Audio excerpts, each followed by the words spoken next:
This is the Chinwag Junkie Podcast. I'm your host, Joy Stone. Welcome to another episode.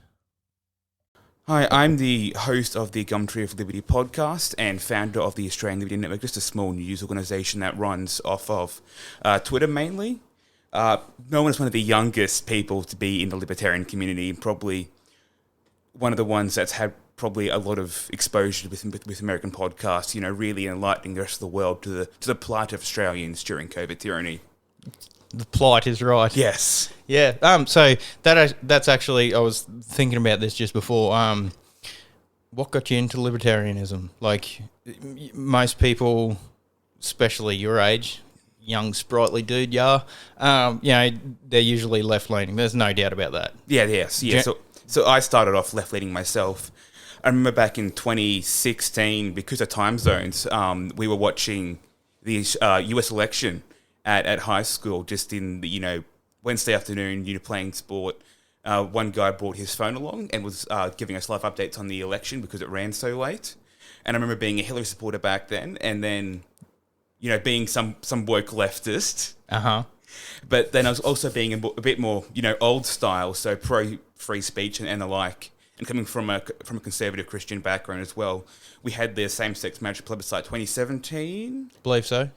And I remember getting in a debate with a couple of members of the LGBT community, and basically they were saying to me, we can't let the right speak their opinion. We can't let them. It's like we are right, so therefore they aren't allowed to say what they believe their opinion is. And I was like, well, it's freedom of speech.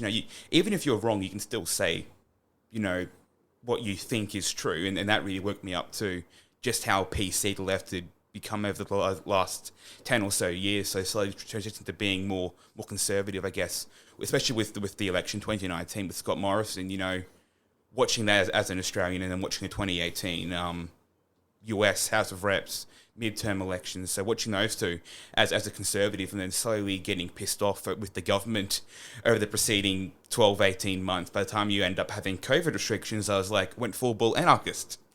So a very, very rapid transition from neocon to anarchist. Yeah, right. So for me, I think I was 16-ish the first time I said the only difference between us and some dictatorship or authoritarian type government is we get to choose who tells us what to do. I said that to my dad, and he was like, "What the fuck are you talking about?" and yeah, ever since then, I honestly didn't know what a libertarian was. I'd never heard the phrase before until maybe 6 months before COVID even was a thing.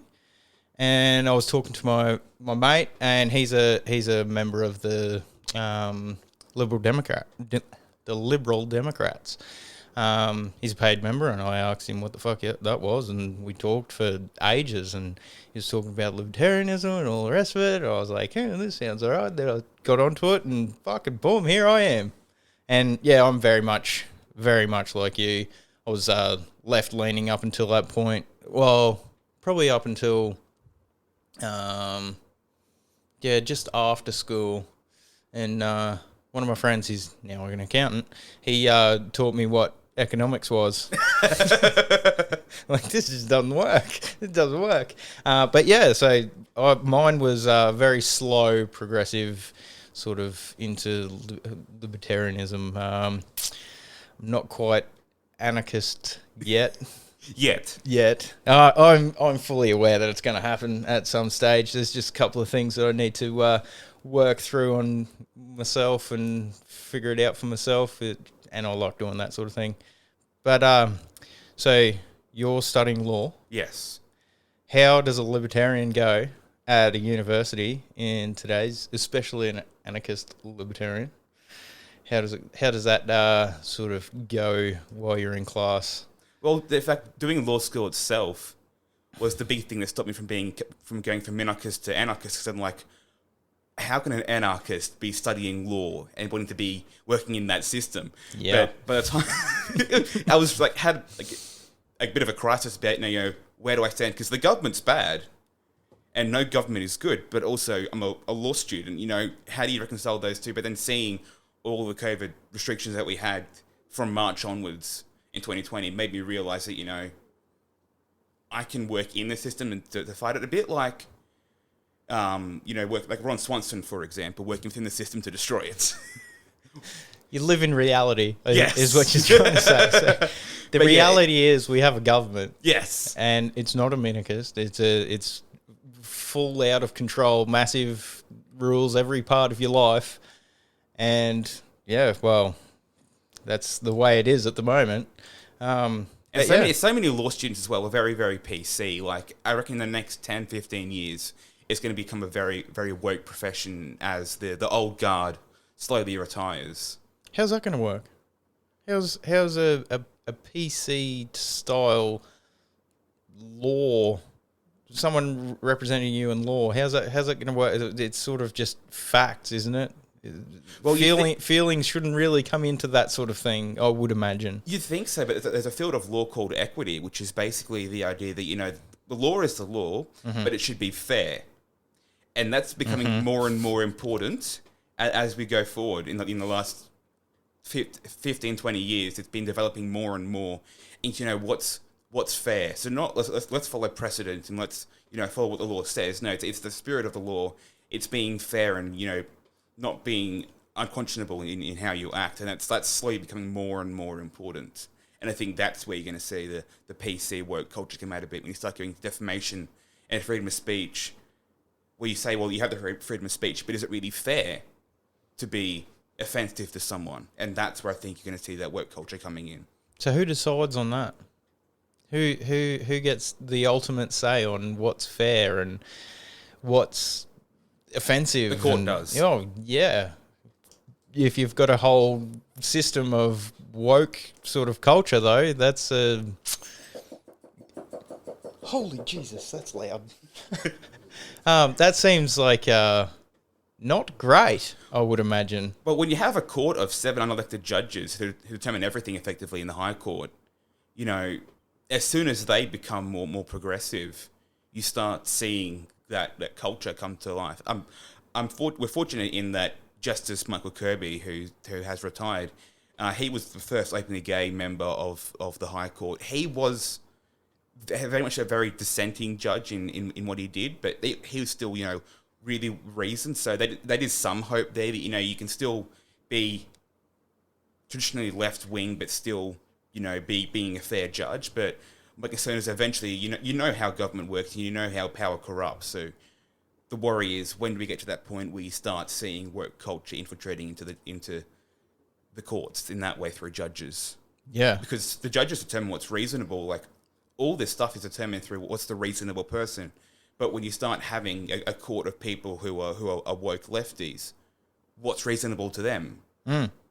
Yeah, well, it's the same on the right too. What's reasonable to them? Exactly. Yeah, that was. You said it way better than I did, but that was what I was trying to get at. Like, who gets to decide? You don't want some far right extremist deciding what's fair, because that's definitely bad. Yes. And the same is, you don't want some Antifa fuckwit doing the same thing, right? That's definitely bad.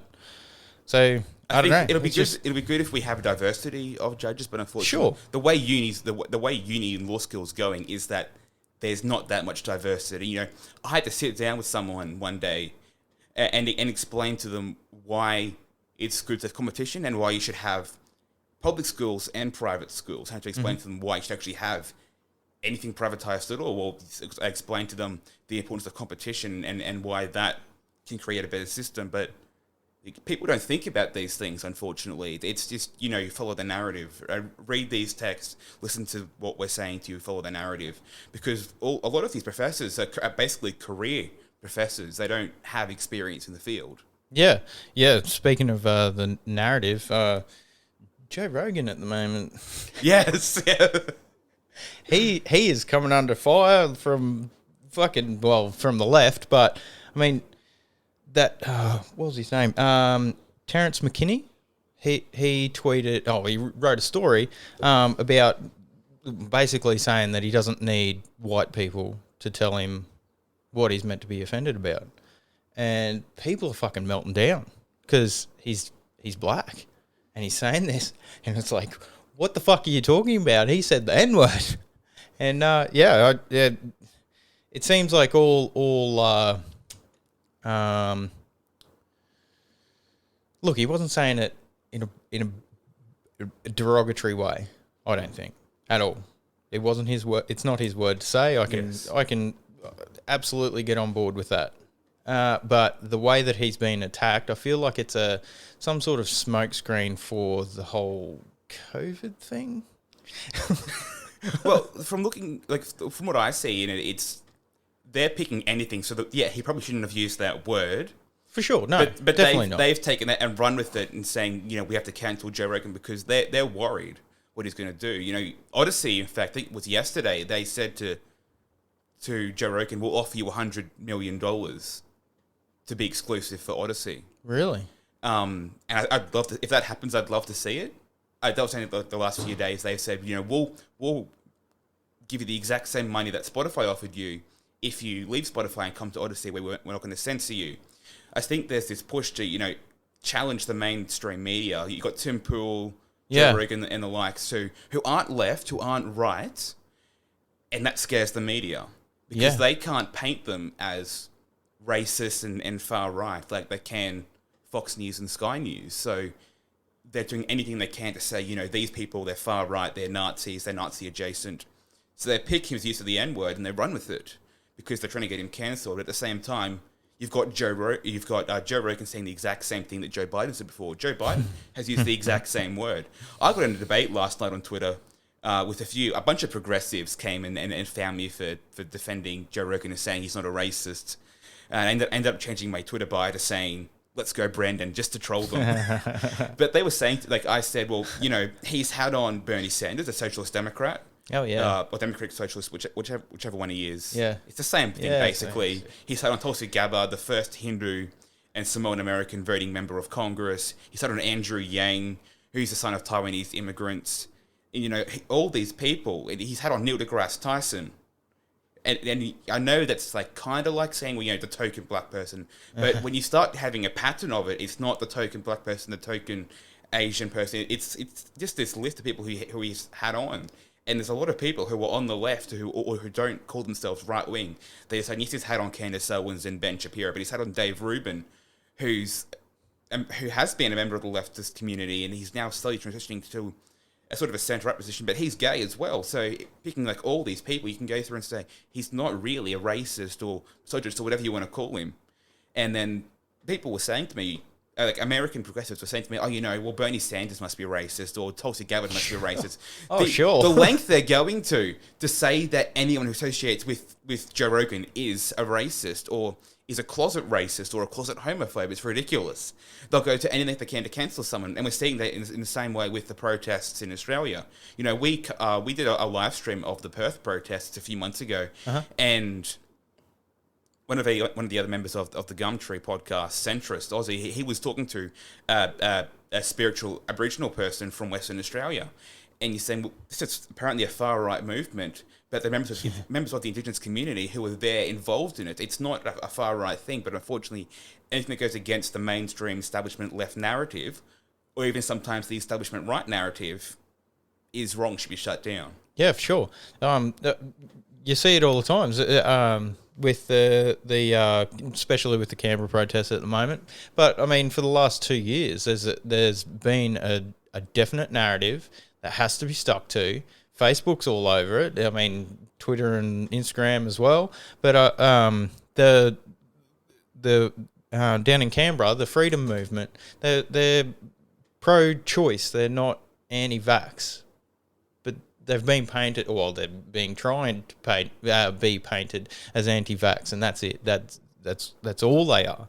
They're not for most of that crowd would be vaccinated. They have to be. Yeah. If the numbers that the government are telling us are correct, most of that crowd has to be vaccinated, at least double vaccinated. And to say that they're anti-vax or whatever is fucking crazy. And I think that's what Joe Rogan's really, splitting the media with. It's hurting them. His ratings are so much bigger than the mainstream, and I think that's what they're trying to go after him for. I think. And I think they're realizing the regret of supporting Joe Biden, not Trump, in 2020, because Trump gave them ratings. Oh, yeah. So by supporting Joe Biden, you know, they've effectively screwed themselves over, shot themselves in the foot, because they've lost their biggest source of attention and views, which was Donald Trump. You know, you had Mary Trump, who's his niece, I think. She announced that she was dropping off of Spotify as well. And I said, well, the only reason she has any fame is because she's an anti-Donald Trump relative of Trump. You know, he made her who she is, basically, because he was president. So all these people who, you know, their whole identity was around attacking Trump. They've got no one. They're lost. They don't know who to attack, because they have Joe Biden in the office, and you can't attack him. So who do they go for? Well, they have to go for someone like Joe Rogan. Do you reckon anything will happen with the Spotify fucking turnout? Do you think it'll, you know, they will actually cancel him? Do you think Joe Rogan will move out of Spotify? Do you think he'll be censored?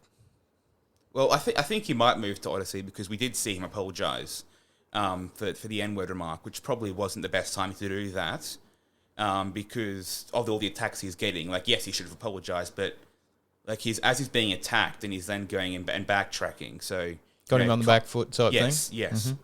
Mm-hmm. So I do think he might move to Odyssey, but I don't think Spotify is going to cancel him unless enough other artists cancel to make it not worth their while financially. Because, as I said, it cost them $100 million to bring him onto their platform. They're not going to want to lose that money. So, has Spotify? I haven't seen. Has Spotify announced anything? Said anything? Commented? They've brought in misinformation. Oh, yes, I did see that. Sorry, yes, and they have removed episodes. So Michael Malice lost 2 episodes from Spotify. Oh, man. So they are taking down episodes that different people have done on his show. Michael Malice is my hero. One of. I love that guy. Anyways, I was going to ask you about the Libertarian Network before we got carried away. Yes. So what made you start that? Like, what's your plans with it? Future? Well, it started as just a group chat on Twitter, because I'm like, there's so few libertarians in Australia, you know. Like, I know people who are libertarian, who I've met through this, and like, they didn't meet someone who's libertarian before. Like, in person at least. One of the guys is down in Canberra. He's never met a libertarian. Yeah. I mean, he's living in Canberra, that's his fault. Yeah. But still. So it's like, there's so few of us here. You know, let's make a community, and then that transitioned into, well, you know, I'm going on all these podcasts. I remember we had one of the massive protests back, I think it was July, and Clint from Liberty Lockdown, he was tweeting on Twitter, you know, does anyone know any Aussies who could cover this protest as it was happening? And just happened that, like, I was only like at 1 in 2,000 followers at that time, but a couple of my followers replied to him and said, talk to this guy. So then he had me on, and I'm like, and that became one of his best shows yet. And I'm like, well, there's obviously a desire here for libertarians in Australia to do podcasting. Let's put our voice out there. Then I met Jack, who's the editor-in-chief of the website, and he's got a background in journalism, so he has the passion to run that. So it's slowly developed into, you know, what can we do to get the word out there of liberty?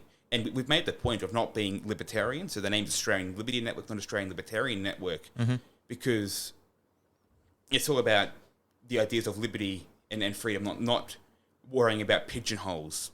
Yeah. Politics. Because if you say a libertarian, then you get all the different stereotypes attached to that.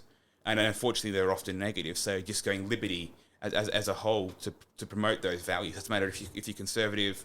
Like I've said, you know, I'll work with anyone on common ground issues. So if BLM could give me a plan that I like, that actually works to defund the police, well, I'd probably support it, because I'll work with anyone that I have common ground. Of course, you know, you do have to draw the line somewhere of who's libertarian. So Fiona Patton, probably not libertarian, you know. She claims to be, but after supporting Dan Andrews and everything that he's done, you know, she doesn't have those core values there. But as long as you have those core values of liberty, you know, I'm happy to work with you. And that's really what this has become about. It's become a movement of liberty rather than libertarianism. I've said that, you know, I'm an anarchist myself, but I'd rather have a country of classical liberals than a handful of hardcore anarchists. You know, some liberty is better than no liberty. For sure.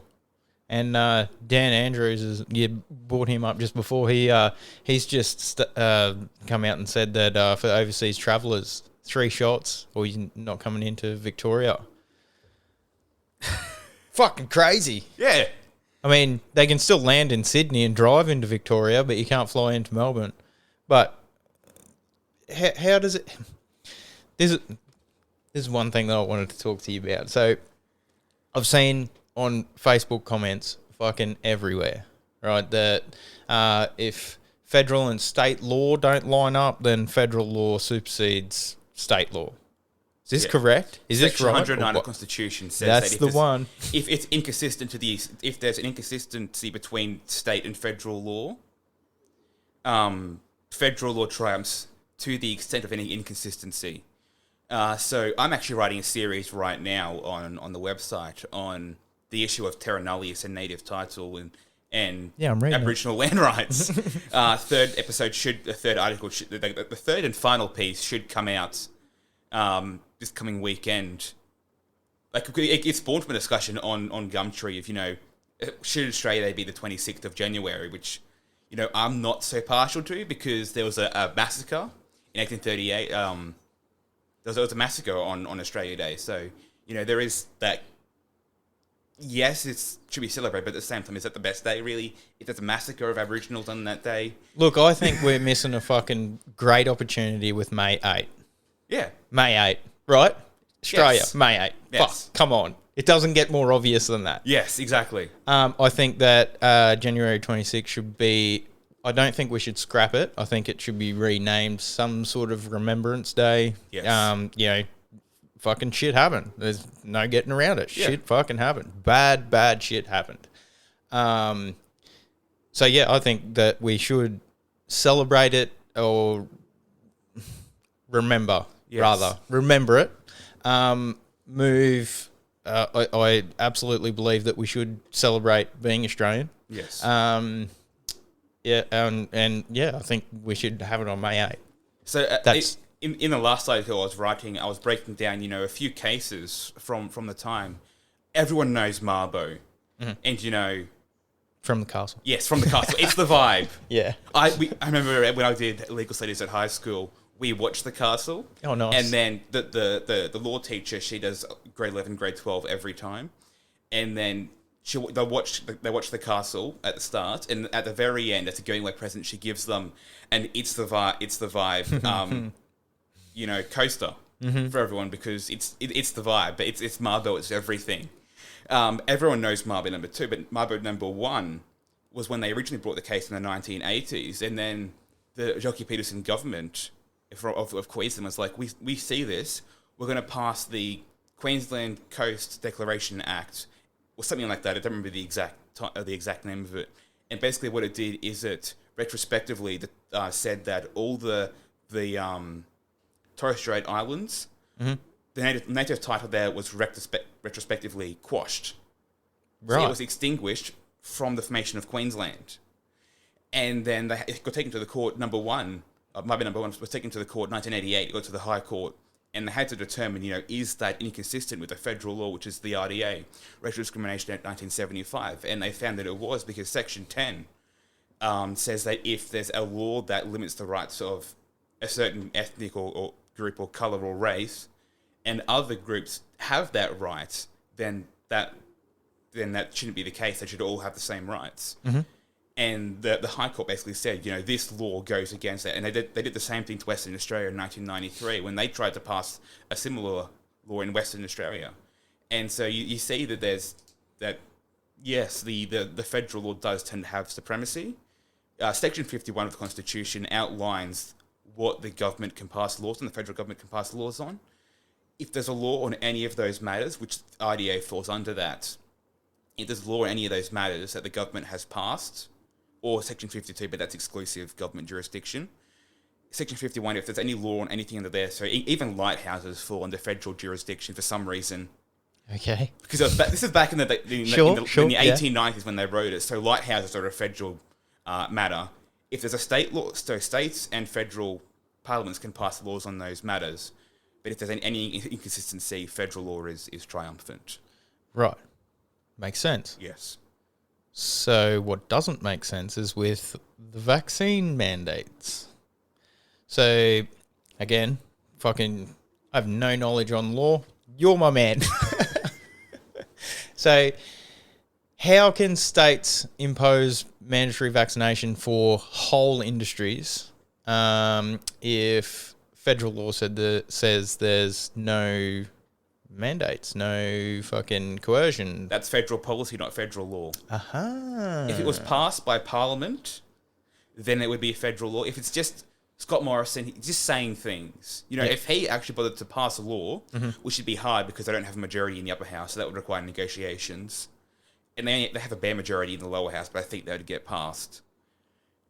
If you could pass a law that said you can't have vaccine mandates, then they have to try and find loopholes in it. But because he hasn't passed that law, states can do whatever they want on vaccine mandates. Yeah, right. See, I've looked, but I haven't been able to find an answer. So thank you for that. God damn it, though. Like the federal government can pass laws on quarantining. Yeah. Under Section 51, but they won't. Right. So you do have the Biosecurity Act, but that was amended, I think, last year to say that they can pass human biosecurity orders against people who come by plane or by sea and quarantine everyone on that plane or boat. So in theory, if that law existed in 2020, they could use that to apply it to the Princess. Was it whatever that cruise liner was that came to Sydney? Yep. They could apply it to that and then quarantine that ship. But unfortunately, the federal government won't. I'm an anarchist saying the federal government should intervene in state politics, but if the federal government intervened, they can, and it would basically stop the states from doing what they're doing. But Scott Morrison won't do that because he doesn't have a spine. Worried about the vote. Yeah, exactly. Worried about the vote. Yeah, that's why he's backflipping at the moment. Well, you know as well as I do that they built the quarantine camp at Well Camp, which is right near us. Yeah, what do you think that's for? Well, I think it's for they said they might not even use one of the camps. It's the Brisbane one they might not use. Down at Pinkenbar. Yes. Yeah. Which was the federal government's response to the state government. So Palaszczuk said, we're going to have a camp without federal approval. Didn't tell the Toowoomba Regional Council, didn't tell any of the three MPs in the area. That really upset a few people, didn't it? Yes. And so the federal government responded at the end of the week saying we're going to build our own, but it's going to be run by the state government. Oh, okay.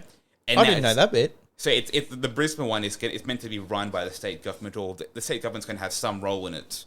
So why did we build this fucking thing out here anyway? Because Palaszczuk wanted to get one over on the federal government. Yeah, sure. Because what it is, and she It's knows... politics. At the federal election, there's a lot of marginal seats in Queensland which are on the coast, and the federal government has a majority by one. Uh-huh. So there's 151 seats in the lower house. They have 76. Yeah, right. So 75 is half of 150, plus the speaker. Uh-huh. So they have to have everyone voting on the same page. So if they lose one seat, it's minority government. So, Palaszczuk, and this is what I think she's doing, she knows that if she builds the camp here, she can't flip Groom and any of the regional... Is it Condamine? Is that state? No, Condamine, yeah. Yeah, she can't flip Condamine or Groom. Or Groom. But she knows if she builds the camp here, she can use it to win votes in the coast. She can say, Holy Jesus.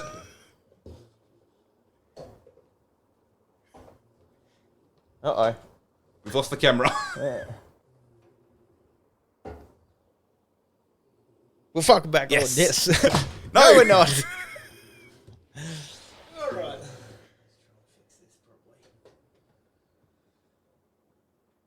My daughter's been playing with it.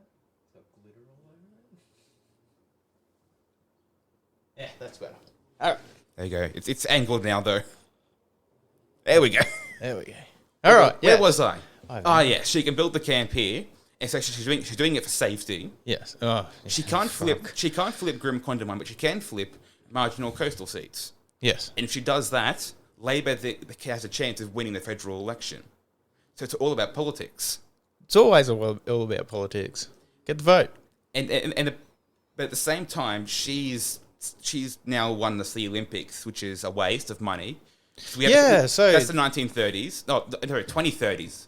What am I doing? 2036, I think it is. Yes, Plus I believe you're right. We had the Commonwealth Games 2018, Mm-hmm.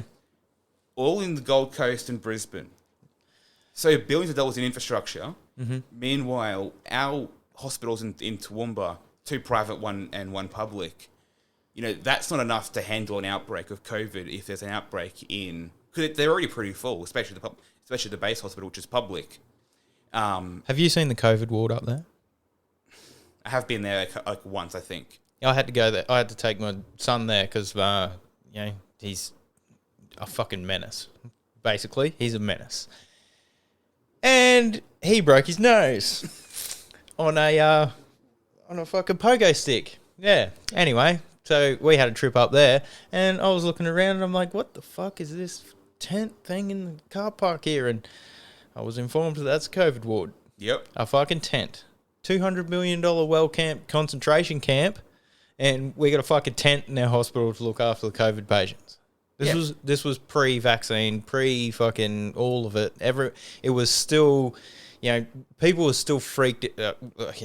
Everyone, I shouldn't say people because there's still fucking people living that life. Everyone was still freaked out about it because they didn't know what it was, where it come from. They didn't have a fucking clue. There was people dying everywhere. We had a tent. Still do. Nothing's changed. It fucking frustrates me. Like, I hate politics. I hate politicians. I hate politics. But when I live in reality, I'm paying tax, and I expect those fucking dollars to be doing something. Yep. And when I see a pandemic, and we get a fucking tent for like you said, it is the main hospital in Toowoomba, let's be serious. Yes. It's a public hospital, but it is the main hospital. It's the biggest we have in the city, and it's a fucking tent. And only that and St. Vincent's have emergency wards, so there's no emergency facilities at St. Andrews, which is the second private hospital. Yeah. So if there's an outbreak, we could suffer because the public hospital's always strained because it's free, or at least cheap, so people want to go there. Free. Yeah. Sure. Yeah. Let's go with that. Upfront cost, it's free. Yeah. So people prefer to go there than having to pay to go to St. Vincent. So if there's a major outbreak at the quarantine facility, we suffer, and we don't have the infrastructure to support that. So what it means is we have to be vigilant and follow the rules. Now, a couple of weeks after they passed the QR codes, the Courier Mail, the state newspaper, complained about low compliance rates in Toowoomba. Really? Low compliance rates with the QR codes. Yeah, okay. So I was How did they get that information? Yeah, because they're meant to be independent. Yeah. Well, not only that, it's meant to be, between you and no one else. Those QR codes, right? Well, we know the police have used them. The police have admitted to using them at the very start. But so the Courier Mail has complained about low compliance rates in Toowoomba. So if you have the facility here, you force compliance because people start worrying because now it's right beside us. So you force compliance and you win votes because they don't care about us because we're regional. Yeah. They know they can't win us over in politics. Yeah. We're so conservative. We voted against same-sex marriage Yeah, in which 2017. Still fucking blows my mind, but whatever. I think in the last 10 years, if they had the same-sex marriage vote again today, I think Toowoomba would have voted yes. Yeah. I think. It would be a slim margin, but I think it would be very slim, but I think we would go yes this time. Well, it was also a slim no vote as well. But if it was mandatory, it might be different. Mandatory. Because I love how with everything that we've had in the last 100 years, it's been mandatory voting. Yeah. But that plebiscite wasn't mandatory. In fact, it wasn't even a plebiscite because it wasn't even the proper setup for a plebiscite. That's got to go and be passed as a law and from memory, I could be wrong. It was nothing more than a postal survey that cost $150 million. Yes, it was. $150 million. Because the government can be bothered to decide to make same-sex marriage legal. Although that's what I think democracy should be, right? If we're being serious about democracy, I think it's fucking like shit. But if we're being serious about it, shouldn't we be voting on all this sort of shit? Like all of it? Yeah. you would think in today's age it would be real easy to have, we're going to be fucking voting on another lockdown now because another outbreak of fucking COVID. Well, that won't work. Have you seen the government website on Census Day? Yeah. It crashes every time. I mean, no, I haven't because it crashes every time. So there's no way that you'd be able to do a voting like that because the government can't run its own website, let alone a proper digital election of some sort. And if you did it in person during COVID...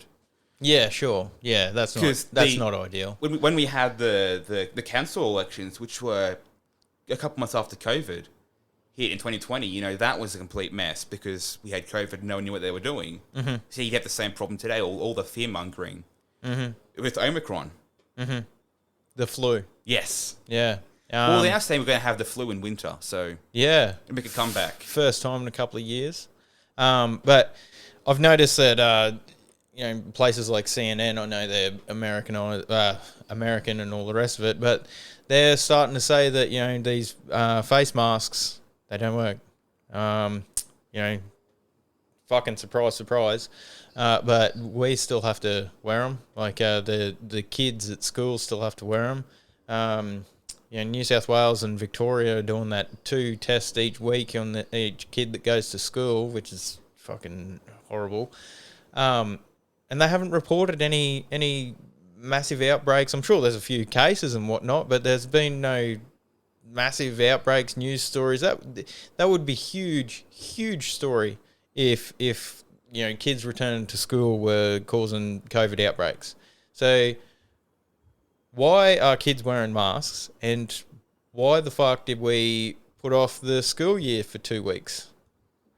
There's a little conspiracy theory behind those, but and one of my favourite ones, but it just seems it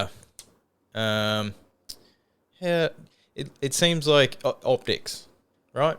It seems like optics, like you said, politics. She's trying to win votes. She still needs votes. They always all need votes. It's the first thing that they got to do while they're in power, if that's what you want to call it. And we've seen that these votes, if they do these measures, they do win votes. They do. Tasmania, I don't think they did, when they had their election, they didn't have any changes in terms of makeup of Parliament. In Queensland, Labor picked up 4 seats and the Greens picked up 1, which really surprised me. Right? I thought I didn't think that Anastasia Palaszczuk was going to win. I was pretty sure, very confident actually. And then to win more seats, I was just like, wow, people are really buying into this. You know what's worse? Western Australia, that swing towards McGowan, almost 20%. No way. Almost 20%. Wow. When's Western Australia? Speaking of Western Australia, when are they going to be their own country? When are they going to secede? I don't know, but I think they should. I think all the states should, but they do have a big movement for that, or the biggest of any of the states. Mm-hmm. They're Australia's Texas when it comes to succession. Mm-hmm. Yeah, for sure. They're sort of Californian the way they carrying on at the moment, yes. Right? So armchair lawyers. Let's talk about armchair lawyers, like the common law thing on Facebook that I keep seeing. Let me think, I'll get this right. Some fucking sworn sheriffs, let me know if you've fucking seen this as well. I think it's all shit, but some sworn sheriffs are given notices to appear in court to members of parliament that have locked us down and violated our rights, apparently. And they keep referencing common law. I don't know what part, I can't remember. But do you know anything about that? No, I don't. Damn it. I haven't even heard about that yet. I didn't even know it was happening. Yeah, okay. So what are they doing? I'm going to have to send you a link. So, like I said, I've only seen it on a couple of Facebook pages and whatnot, but they're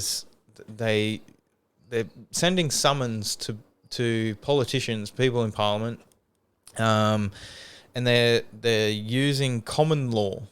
Now, I don't even know what that means. Like I said, I fucking haven't studied law at all. So common law is court law. Court law. So it's court decisions. And is that different to... How is that different? There's two types of law. Right. There's statute. Yeah. Well, there's actually technically three. Okay. You got constitutional law, which comes from the Constitution. Yeah. Statute, which is legislation, and common law, which is court decisions. Right. So that's where precedent comes in. So if there's been a previous, so say the Queensland Supreme Court was hearing a case, and the High Court had heard a similar case on it, that would then be binding on this Queensland Supreme Court. So Right. so either the Supreme Court has to follow that, or they have to distinguish it, and that distinguishing means they have to point out that the facts of the two cases are different, and therefore precedent doesn't apply. So that's how common law works. It's developed from the courts, Right. and it's where we get our rights from in Australia, Yeah. which is Unfortunately. horrible. It is. It So really is. We've decided that when we became a nation, we were going to copy the US Constitution, but not their Bill of Rights, and keep the English Bill of Rights, which is common law, the living law. Yeah. Okay. And it means that we don't have any enshrined rights. I think there are only like 5 in the Constitution. It's like marriage, voting, jury, and a couple of other ones. Oh shit! No one wants to do any of those. Oh, yeah, okay, not marriage. Yeah. Yeah. Voting, right to trial by jury, and then there's also you can't have any goods seized unfairly. Okay. A bit like civil asset forfeiture, That's which is a interesting. US thing. Yeah. And the last one is prohibition against discrimination based on state of residency. Yeah. Okay. Don't states hang on? Going back to the civil asset forfeiture. Don't states take people's car off them if they break the law too many times? Unfairly. Interesting. So we don't have a Bill of Rights at all, and even when We need one. we've got one in Queensland in theory, the Human Rights Act, which isn't a Bill of Rights because it's statute. Yeah. So Okay. statute is a level below. So there's a hierarchy: constitutional law, then statute, then common law. Yeah. So because it's a statute, they can change it however they want. The Constitution has to be a referendum, but if it's just a normal law, it's just a simple majority. You can change it however you want, and there are provisions in it for safety. So you can override human rights in the name of safety. It's the exact same in damn it. Victoria. So Dan Andrews, what he's doing is legal under the Human Rights Act in Victoria because it's for safety.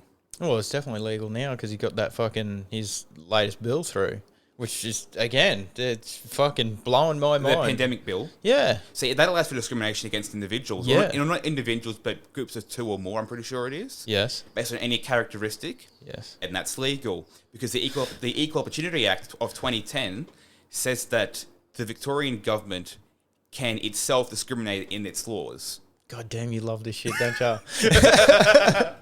Well, I can tell. Well, the law is very important. It's to COVID because it's all done through the law. And is it legal or is it not legal? Yeah. And going back to the rights that we have in common law, supposedly, 1908, I think there was a court case, and they said that, you have the right to freedom of movement, except when we say you don't. Freedom of movement, except when the government passes a law that says you don't have freedom of movement. So we don't have much in the way of rights like you do in America. We just choose our dictator. And of course, because it's all quote unquote common law, people then don't know their rights. Yeah, so I've done a podcast with a guy named Mike Palmer from Know Your Rights group on Facebook. Yeah. Very, very interesting. Full of knowledge. Definitely check him out if you haven't already. But I was asking him why the fuck isn't the Constitution taught in school? Like, most people that I talk to don't even realise that there is such a thing as the Australian Constitution at all. They don't realise that we do have kind of freedom of speech. They don't. It's non-existent. That knowledge is non-existent. And yeah, well, he had his own opinion on that, and I did agree with him. Like, it's easier to trick people, to control people, to do whatever the fuck you want if they don't know where they stand legally or otherwise. It's one of the reasons why Australia doesn't have that liberty mindset that you see in America, nominally at least. Because they have that Bill of Rights, they know that even though all those rights have since been, obstructed by other laws that have been passed, they still know their rights in theory, whereas we don't have that. Obviously, as you said, we aren't taught civics in school. I think the most you do is, it was grade 7, now it's grade 6. They look a little bit at Australian history. Mm-hmm.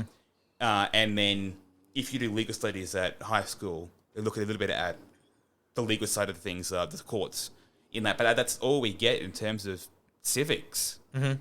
So yeah, people don't know how things work. So I've started today. I published the first article on it. I'm doing a series on the website on exactly how the government and constitution works, because people don't know. We've got the election in May, so I'm hoping to break down just how all that stuff works by then, because people just don't know why we have what we have, and they don't know how it works because no one's taught it in school. Like in America, I think it's grade 10.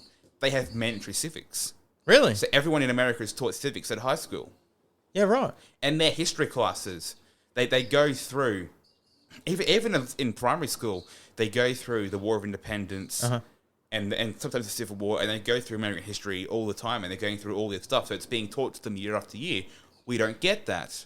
Do you think that's why it plays a part? Because Australians never had to fight against their government for their freedom? Yeah, it's why Australia and Canada are so submissive when it comes to these politics. Like, government's always done the right thing, right? People say to me, the reason, this is coming from so many Americans that I hear, and it's really frustrating when you hear it all the time, the reason you guys don't have freedom is because you don't have guns. Well, that's true, but to me, I'm like, that's a symptom, not the problem itself. Yes. The problem is the mindset that caused us to give up our guns in 1996, 97. If we had our guns now, it would be a sign that we didn't have that submissive mindset, because we take our freedom for granted. We got all our freedom through voting, or it was given to us by the British, and we didn't even vote on it. So that, is very different to, say, America, or even the UK, because they had, in World War II, they were at risk of being invaded. We haven't even had that. Canada had a war of 1812 against America, so they had that little bit. That's why they're a little bit better than we are, because they at least have had that war. Mm-hmm. We've had nothing threatening Australia. The most we've had is the Japanese in World War II. Where'd they get to? PNG? They couldn't even come to Australia because they were already fighting a land war in Asia. Plus, they were fighting America. They didn't have the resources, men, anything to come to Australia. The government had propaganda saying, we're next. They could never have got to us because it would be they'd be stretched too much. They were already stretched too much. They wouldn't have done anything if they came here. The most they did is sent in submarines into Sydney Harbour and bombed Darwin, but that was about it. Yeah, but again, that's not a land invasion army. That's planes. It's not even the Battle of Britain, which was what the UK had, and then they stood alone for a year until the Soviets got involved. We haven't had anything like that. That America is the most free because they had that Bill of Rights and the War of Independence, and the UK has had a war that they were at risk of being invaded. Canada has had a war. We've had nothing.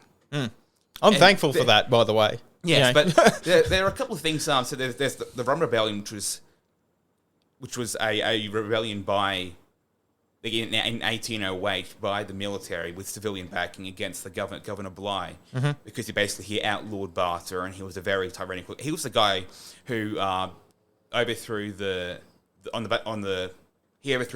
mutiny on the Bounty or whatever it was. There was a famous mutiny that was earlier that was British, and he overthrew that mutiny by the ship's crew. So he had a very tyrannical background. He wasn't a good governor.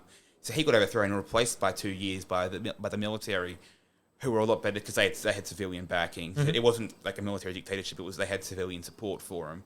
And then you have the Eureka Stockade as well. Yeah. But those aren't taught. No. We have these 2 days that aren't celebrated. The most we have is Anzac Day to celebrate, who we are as a nation. And Anzac Day was us fighting because we were told to fight for the British. We didn't get a say in that. No. And I hadn't heard of the Eureka Stockade for years after I finished school. I finished school in 2004. And I didn't have a fucking clue what the fuck it was when I first heard about it.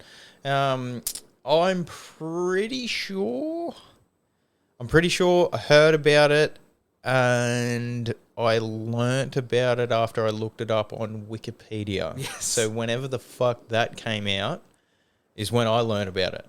The downside of picking that day as Australia Day, which has been a floated alternative, is that it led to the White Australia policy. Okay. Because these were gold miners. So a lot of Yeah. the stuff they stood for, the American independence movement stood for, like taxation without representation and that sort of stuff, and, expensive mining licenses, which as libertarians we should support. But at the same time, they also you've let in too many Chinese immigrants. They're coming here, they're mining our gold. Mm-hmm. It then led to a report, a commission report, kind of like the High Commission, the Royal Commission, and that said, you guys have got to limit immigration from China. Yeah, okay. So that's why it's not the best day to replace Australia Day as being as replacing January 26th, is because it had a lot of racist. It led to racist policy, so it's not the best for that. But we do have those 2 days, Rum Rebellion in 1808 and Eureka Stockade 1854, which just aren't taught. No, not at all. Not at all. Because Australians have always been told what to do by the British or America now. We do whatever America says. Yeah. Australia spent much of the Cold War being anti-nuclear. And then we have ANZUS, which is us, New Zealand, the US, in an alliance. And it's a whole mess, that alliance, because that's why we keep getting involved in America's foreign wars. I had a lecturer explain to me as being that's like paying premiums on an insurance policy. Yeah. We fight America's wars just in case we might get invaded and they have to come to defend us.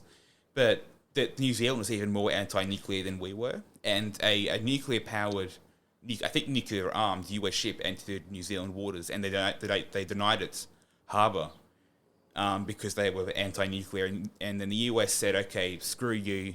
We're gonna kick you out of ANZUS," and Australia picked America over New Zealand. Yeah, okay. We're America's 51st state. We picked America over New Zealand, our brother, our ally. So New Zealand was basically out of ANZUS for decades because we sided with America over New Zealand. We went straight from the Britain, and then Britain couldn't defend us in World War II, so we went to America in 1951, 1952, as many of ANZUS. So we've always had either the British, who were the world power at the time, to America, and then the next world superpower. So we've always gone to bigger nations for protection. Probably the most famous example of this is the 1930s. The British at the time could pass laws on behalf of Commonwealth nations. And there was a meeting that led to the Statute of Westminster, which basically said that the British government can't pass laws for colonies and, give colonies more control over foreign affairs. A lot of the other Commonwealth nations, so like Canada, New Zealand, South Africa, they supported it. Our government, we're fine. Fast forward to 1942, because we didn't pass that law, because the government didn't think we needed to, our Navy's operating under UK naval law. Then there's a couple of our naval men are up for court for trial in front of the military tribunal because I think it was murder. The British government has death penalty. We don't. Really? So it took that for the Australian government to then pass the Statute of Westminster and then retrospectively date it to the declaration of war against Germany in order to avoid the British law applying and then save our men from death penalty. So it took that, the risk of losing our own soldiers to the British laws, to cause the government to change its mind. And you wonder why people are so submissive. We had this history of going on. Even when Western Australia, they tried to get independence before, they did a referendum and they succeeded. And they went to the UK for verification. And the UK said, yeah, but we don't want you to get independence, so you're part of Australia, you're stuck with it. They declared it invalid. When was that? 1930s to 1920s. Really? So Western Australia tried to get independence because they always were, as I said, they're a bit like Texas. They didn't join Australia until a couple of years later because they were concerned about the borders of all things. Mm-hmm. They were concerned about their borders and their autonomy. So that when in the Constitution, in the introduction, it doesn't mention Western Australia. It mentions every state but Western Australia because they weren't part of the nation when it went to the UK to be passed as law. So they've always had an independent streak. There's now WA exit or Waxit, which is basically Brexit, which is a party in Western Australia. It's only small. They don't have any representatives in government, but it still is a party. Yeah. They're the only state to have that. They've always had their independent streak. But now they have McGowan. Yeah. So you go from trying to get independence from Australia to McGowan in the space of less than 100 years. But he wants to secede from Australia as well. He would be a terrible emperor. Yeah, but to be a tyrant himself, that's the only reason why, because he wants power. For sure. Speaking of wars, though, Russia. What's going on over there? No one knows. No one knows. The US released a report from US officials that said there's a 70% chance of war. Didn't release their sources. Yeah. Yep. So, I found out. Oh well, I found out. I read maybe a week and a bit ago that America was sending real troops there. Yes. Somewhere in the vicinity of 3,000. You know, shit's getting serious when they send actual people to a spot, wherever it be around the world. I mean, they've already got fucking tanks there. They've already got, other ammunitions and all that sort of stuff that they sent over there to help the Ukraine as support. But they're actually sending people there now, so... The UK sent 2,000 anti-tank guns. Yeah. And 30 soldiers from the Rangers Regiment. I think it's Rangers Regiment, which is a newly established group that's basically like what the US did at the start of Vietnam. They go there, they train, and they advise. Yeah, okay. Which is the exact same thing that the Americans did to the South Vietnamese in the Vietnam War. They started doing that in Iraq too. Afghanistan early on. That was their idea. They were only meant to be there for 2 years or something, and 20 years later, and $3 trillion. But anyway, they sent a few troops to advise and train, and we saw that the Americans do that, and that ended up being a full-scale military invasion. So, that when we had a meeting, which was 2 weeks ago, between the UK ministers and Australian ministers, Maurice Payne said that, who's the Home Affairs Minister, said that we would Foreign Affairs. She said we would work with the British and work in cooperation. We wouldn't go to war with them, with Russia over Ukraine, but we would work with the British and work in tandem. But the British have sent over guns and men. America's sending over men and tanks. NATO is reinforcing. The Dutch, the British, the French, the German, they're all getting involved. And what's their reason? What's the justification for this? It's us because Russia's doing that. And why is Russia doing it? Because the Americans are doing it. So it's brinkmanship. They're both pushing the other side to end up declaring war. Who's going to make a move?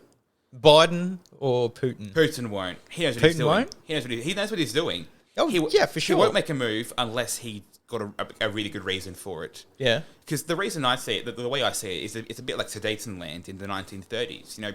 Hitler went to take the Sudetenland from Czechoslovakia, which had a lot of Germans in it, and he said, "Okay, I'm going to take this." They had the meeting between Mussolini, Hitler, Chamberlain, and the French president, and they basically said, "Okay, you can take that land, but nothing more." Then he went and took the rest of the country the next year, and got away with it. And you look at that and you go, he took Putin took Crimea. Crimea, yep. And Obama said, "Don't do this, you'll cross the red line." Putin did that, nothing happened. Nothing serious happened. So now he's testing, still seeing what more he can get. But, saying that, when he did take Crimea, America was pretty balls deep into a war already. Their whole fucking war machine sitting around. So was Russia. So was Russia? Russia's funding a faction in Syria. Oh yeah. So Russia's also doing the exact same thing. Yeah. They're funding rival factions, and yes, America was in Iraq and Afghanistan, but they have the manpower to fight elsewhere.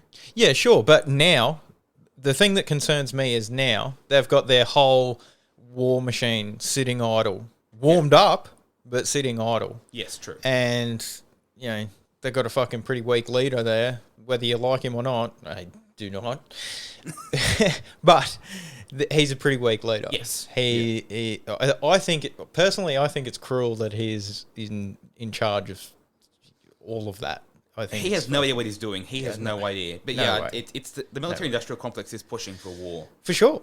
For sure. And that's why I'm worried about it because like I said, it is sitting idle at the moment. They're not involved in, yes, they have, little fires here and there around the world, but there's no big money maker like they've had for the last 20 years. Yeah. Like that's been a fucking massive honeypot for Raytheon and not Halle Berry?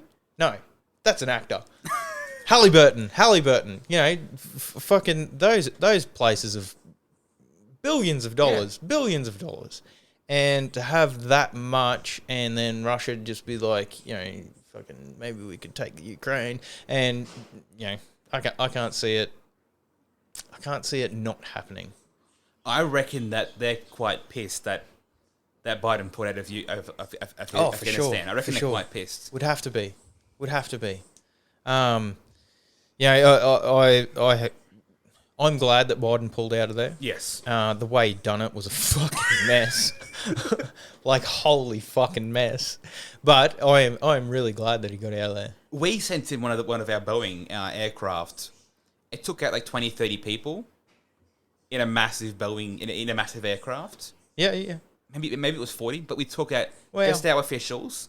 Didn't take any people who were seeking asylum. Nothing. We took out our people and then we left. You know what Biden took out when he was pulling out? A bunch of kids.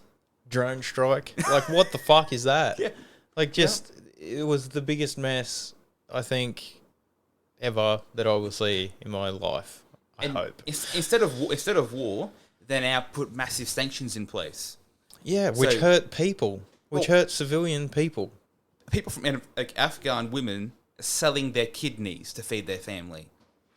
Over half the country is suffering to the extent that they're, barely hanging on.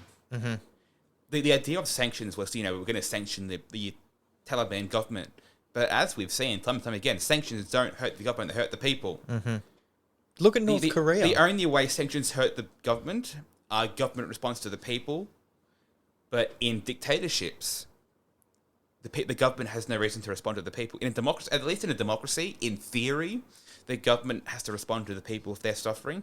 But in a dictatorship, yeah, as you said, North Korea, there's no incentive there for the government to get involved. No, so none at all. The people are suffering, but the world won't ease their restrictions, their sanctions.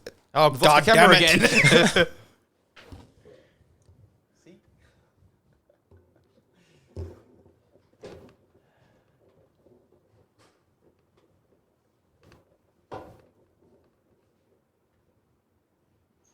I think that works. Hopefully it doesn't fall again.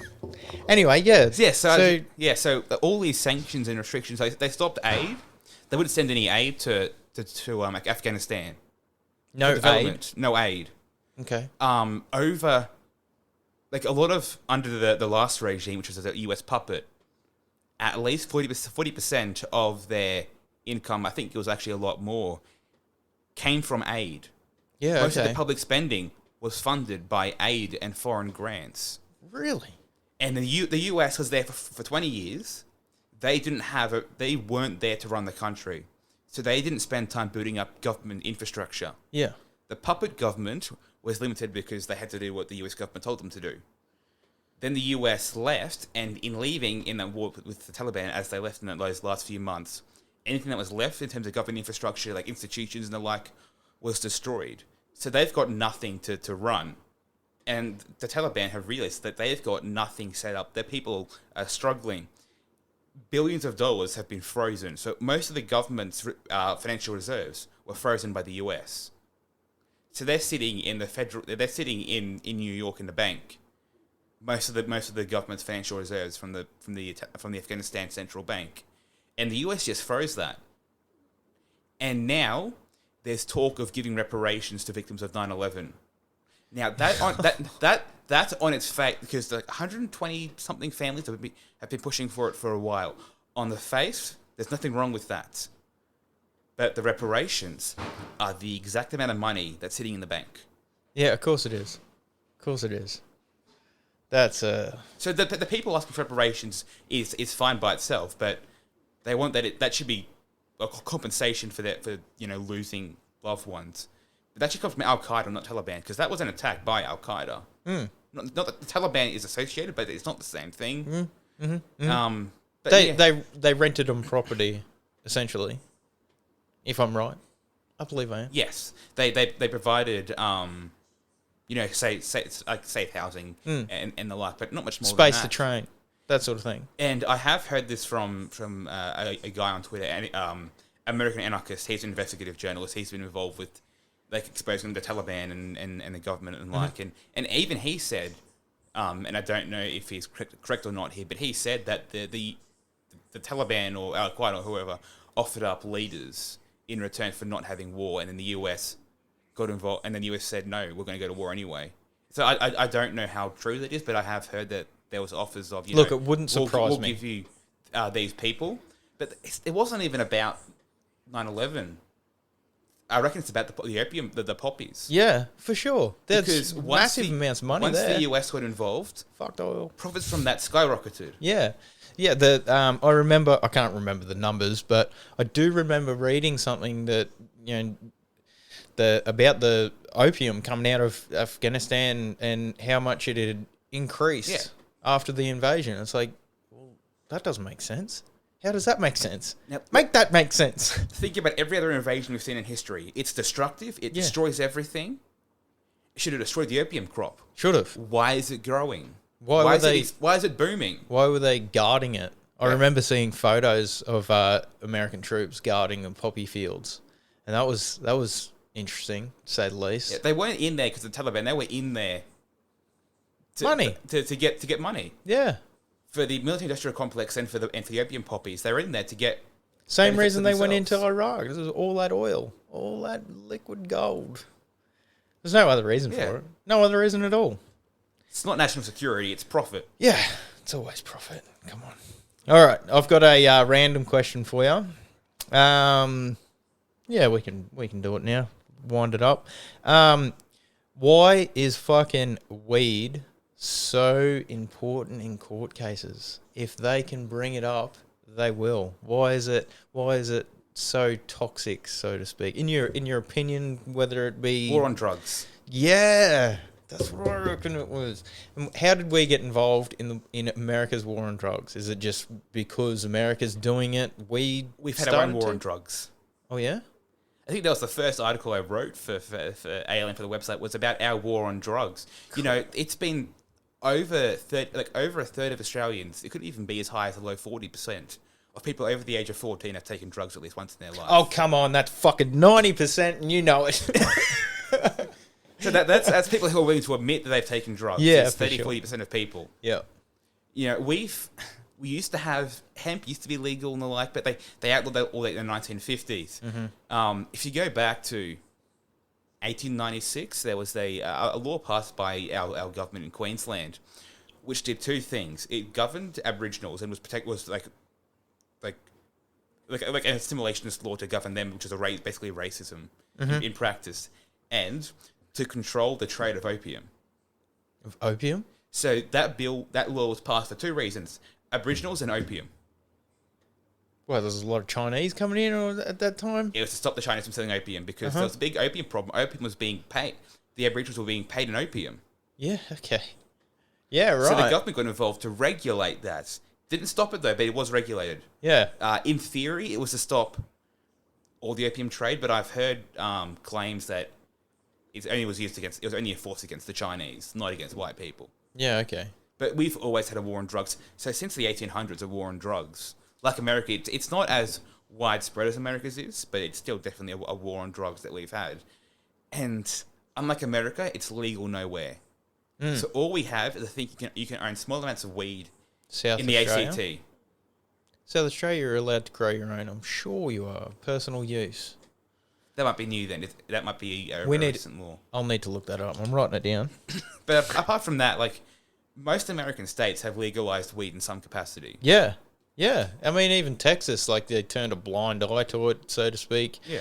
You know, it's a fucking plant. Doesn't matter Really? it doesn't matter if the state's Democrat or Republican. A lot of them are just legalizing it anyway, even though the federal government won't act. But we don't have that here in Australia.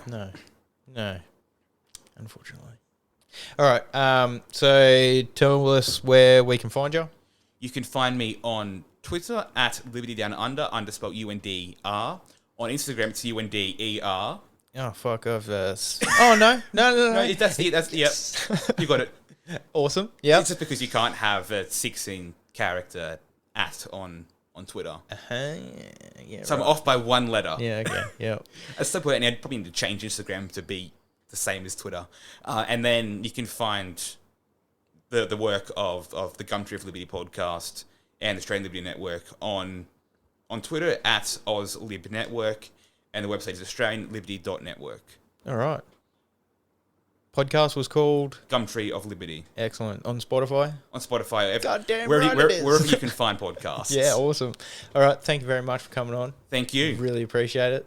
You've taught me lots. I'm going to have to look up a lot, but yeah, thanks. And we'll be doing it again at some stage. Thank you.